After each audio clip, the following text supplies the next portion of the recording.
A segunda leitura da Parashá de Devarim começa com a palavra Eichá, que a gente sabe que a Parashá de Devarim é lida antes de Tisha B'Av, onde é lida a Megilá de Eichá, de Lamentações.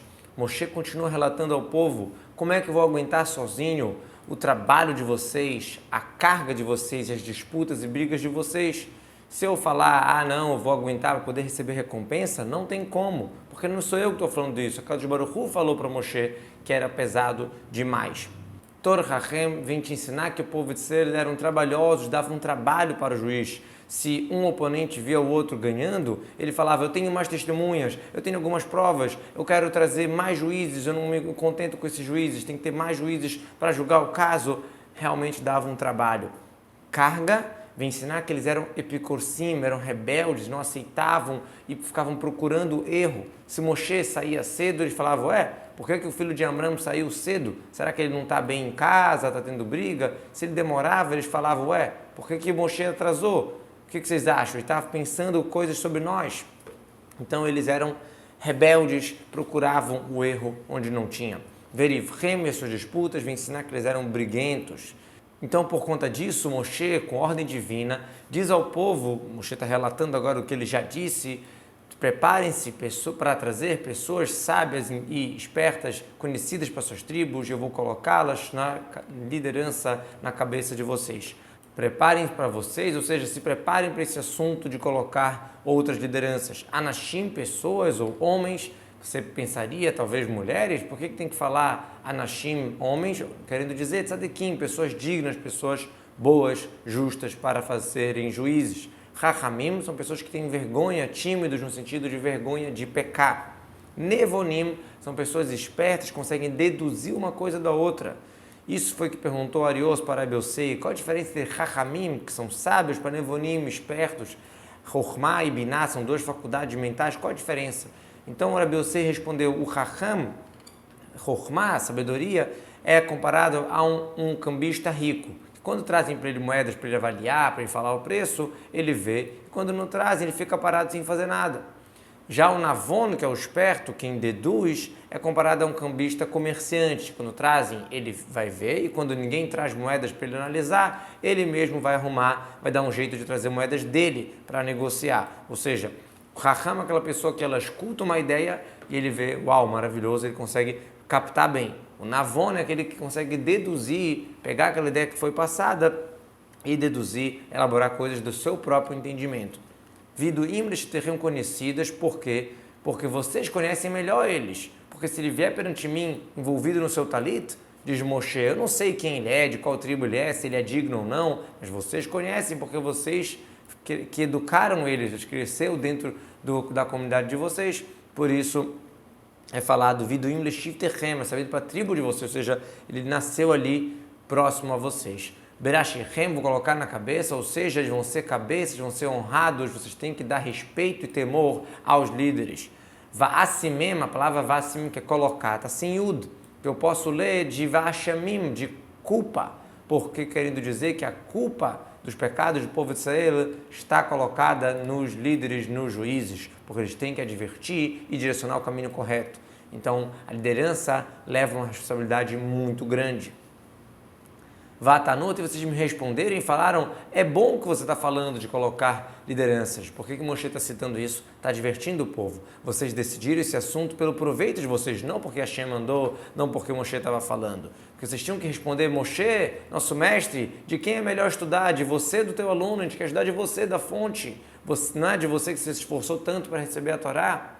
Só que diz Moshe, eu sei o pensamento de vocês. Vocês estavam falando o seguinte: agora que vai ter vários juízes, se eles não nos conhecer, te dá um presente para ele, ele vai nos favorecer, ele vai nos beneficiar de alguma maneira. É bom fazer isso. Se eu tivesse um pouquinho com preguiça ou demorando para fazer, vocês iam falar para fazer rapidamente, de colocar esses outros juízes. E eu peguei os líderes da tribo de vocês, pessoas sábias e conhecidas, e coloquei eles como chefes, ministros de milhares, ministros de centenas, de 50, de dezenas, e os guardas também, os shotrim, para executar a lei. Eu peguei os líderes, como assim peguei? Eu atraí eles com ditos. Felizardos, sobre quem vocês estão sendo nomeados agora? Sobre os filhos de Abraão, Isaac e Jacob, sobre os seres humanos que são chamados de irmãos, de Akadosh Baruch Hu, o modo de falar, de herança, de várias linguagens de carinho. Pessoas sábias e conhecidas, mas nevonim, aqueles espertos que podiam deduzir, esse diz Moshe, eu não encontrei. Na verdade, Yitro, quando deu esse conselho para Moshe, ele tinha sugerido 7 condutas, 7 virtudes, e Moshe só encontrou 3, que era Anashim, ou seja, Tzadikim, pessoas justas, Rahamim, sábios, e Iduim, conhecidos, no sentido que eram pessoas amigáveis da comunidade. Cabeças sobre vocês, ou seja, que vocês têm que dar kavod, honra e respeitar e colocar eles como cabeça, como primeiro, ou seja, primeiro na hora de comprar, primeiro na hora de vender, primeiro nas negociações de maneira geral, na hora de falar, ele entra por último, sai primeiro, ou seja, dá realmente respeito. Se eles querem vender alguma coisa, dá preferência para eles venderem. Se eles querem comprar, deixa eles escolherem primeiro. Respeito máximo. Ministros de milhares, não é que uma pessoa é responsável por milhares, e sim vários ministros de 1000, ou seja, um juiz responsável sobre 1000 judeus. Sarei outra mesma coisa, ministro de centenas, não é que é um de várias centenas, e sim vários ministros, cada um sobre uma centena. Vexotrim e os guardas, eu coloquei também para executar, são aqueles que prendem, que batem com a fita, né, da chicotada, de acordo com o que os juízes mandarem fazer. E eu ordenei aos juízes naquele momento dizendo o seguinte: vocês devem escutar entre os seus irmãos e julgar com muita justiça entre o homem e seu irmão e o seu vizinho. Eu ordenei aos juízes, eu falei para eles, sejam calmos no julgamento. Se vem uma lei perante você uma vez, 2, 3, não fala, já julguei, já sei como é que é. Não, cada caso tem que ser analisado particularmente. Naquele momento, ou seja, do momento que eles viraram responsáveis, agora já não é igual ao que era no passado. No passado vocês eram de própria posse, agora vocês são escravizados, modo de falar, ao tzibur, ao público. Como a gente sabe que a liderança, mais do que um direito, é um dever, uma obrigação. Chamou-a, escute, no lugar de presente, igual o Zahor, chamou, fique sempre escutando, fique sempre atento, escutando os argumentos. O Vengerô, o que seria o Vengerô? É o oponente no julgamento que ele vai ele vai armazenar e trazer ditos, provas, etc. Outra explicação, Vengerô é aquele que mora, ou seja, mesmo situações simples de como dividir uma casa que foi herdada, por exemplo, em vez de você falar, cada um pega uma parte e acabou, não, tem que ver valor realmente para ficar uma divisão justa, até uma divisão simples entre um fogão e um forno deve ser feita da maneira mais justa possível.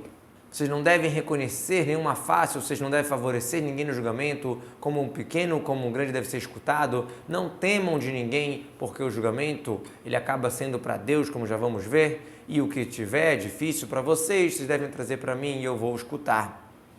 Sobre quem está falando para não reconhecer faces no julgamento, está falando do responsável de colocar os juízes. Para a pessoa não falar assim, esse cara é gente boa, esse cara tem uma aparência boa, ou ele é forte, faz sentido colocar ele como juiz. Ou um parente meu, vou colocar ele juiz na cidade. E esse homem às vezes não é expert, não é perito no assunto, não sabe as leis, ele vai acabar acusando uma pessoa que ela está livre e vai acabar absolvendo uma pessoa que deveria realmente pagar ou levar algum castigo. Então quem faz isso por algum motivo, querer favorecer alguém, por um motivo que não seja digno, não é porque ele sabe a lei, sim porque ele é forte, porque ele tem influência ou alguma coisa assim, então eu considero aquela pessoa que nomeou esse juiz como se ele mesmo estivesse favorecendo alguém no julgamento.